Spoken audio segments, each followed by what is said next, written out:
Hello അപ്പോൾ നമ്മുടെ part 2 video ആയിട്ട് ഞാൻ വന്നിട്ടുണ്ട്. അപ്പം സെക്കൻഡ് ഷെയ്ഡ് എന്ന് പറയുന്നത് ഡ്രീം ചേസർ എന്ന് പറയുന്ന ഷെയ്ഡാണ് കേട്ടോ. ഇതൊരു പിങ്ക് നൂഡാണ്. ഫസ്റ്റ് ഇട്ടത് ബ്രൗൺ നൂഡായിരുന്നു, ഇത് പിങ്ക് നൂഡാണ്.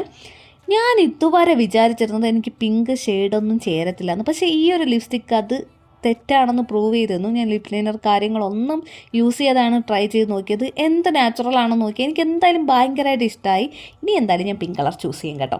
അത് കഴിഞ്ഞിട്ട് തേർഡ് എന്ന് പറയുന്നത് ഇൻസ്റ്റൻറ്റ് ഫ്ലഷ് എന്ന് പറയുന്ന ഈ ഒരു ഷെയ്ഡാണ്. ഇത് പിങ്കും അതുപോലെ തന്നെ ബ്രൗണും കൂടെ ഒരു മിക്സായ ഒരു ന്യൂഡ് ഷെയ്ഡാണ്. എനിക്ക് ഏറ്റവും കൂടുതൽ ഇഷ്ടമായത് ഈ ഒരു ലിപ്സ്റ്റിക്കാണ് കേട്ടോ. ഇത് മൂന്നിലും എനിക്കിതാണ് ഇഷ്ടമായത്. ബിക്കോസ് അടിപൊളി ഒരു ഷെയ്ഡ്, വെറൈറ്റി ഒരു ഷെയ്ഡായിട്ട് എനിക്ക് തോന്നി. നാച്ചുറൽ ലുക്കിംഗ് ആണ്. ഒരു ഓവറായിട്ടൊന്നും എടുത്ത് നിൽക്കാതെ ഒരു അടിപൊളി ഷെയ്ഡാണ്. ഇത് രണ്ടിനും ഞാൻ ഒരു ലിപ് ലൈനർ കാര്യങ്ങളൊന്നും യൂസ് ചെയ്തില്ല. നിങ്ങൾക്ക് മസ്റ്റായിട്ട് ട്രൈ ചെയ്ത് നോക്കാൻ പറ്റുന്ന അഫോർഡബിൾ ആയിട്ടുള്ള 3 ലിപ്സ്റ്റിക്കാണിത് കേട്ടോ.